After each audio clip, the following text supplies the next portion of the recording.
இப்போ next TN schemes, அதாவது பஸ்ஸில் விலையில்லா பயணத் திட்டம், மகளிருக்கு விலையில்லா பயணத் திட்டம். ரேஷன் கார்டு வைத்திருப்போருக்கு மாதம் 1000.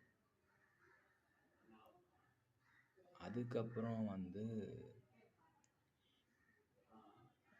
100 யூனிட்டுக்கு கீழே யூஸ் பண்ணால் மின் கட்டணமே கிடையாது.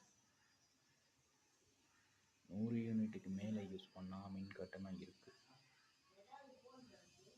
அதுக்கப்புறம் பார்த்தோம்னா பென்ஷன் ஸ்கீம், அதாவது 2000 முன்னாடி நினைக்கிறேன். ஆமாம், 2000 முன்னாடி ஒர்க் பண்ணுறவங்களுக்குலாம் பென்ஷன் இருக்குது. அதுக்கப்புறம் இப்போ பென்ஷன் ஸ்கீம் கிடையாது, வெறும் பிஎஃப் மட்டும்தான்.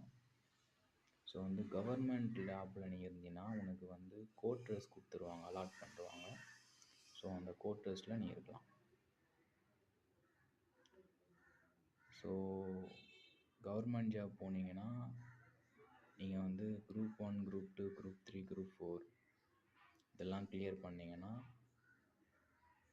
உங்களுக்கு ஜாப் கொடுத்துருவாங்க, நல்ல சேலரி கொடுத்துருவாங்க, செட்டில் ஆகிடலாம், லைஃப் நல்லாயிருக்கும்.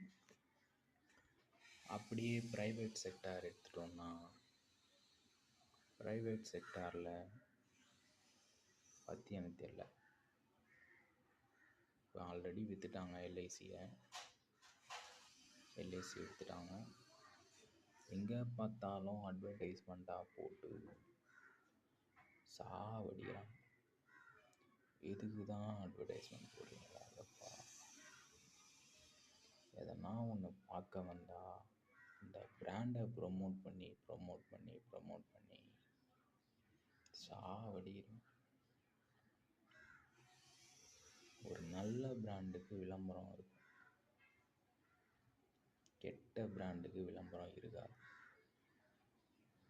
ஒரு நல்ல குவாலிட்டியான விஷயத்துக்கு அட்வர்டைஸ்மெண்ட் பண்ணுறது தப்பே கிடையாது. ஆனால் மட்டமான ஒரு விஷயத்துக்கு அட்வர்டைஸ்மெண்ட் பண்ணிட்டு சுற்றிட்டு இருக்காதீங்க. எப்போவுமே இதை மட்டும் மைண்டில் வச்சுக்கோங்க. குவாலிட்டி தான் எப்போவுமே பேசும், மற்றதெல்லாம் வாயை மூடிட்டு தான் இருக்கும்.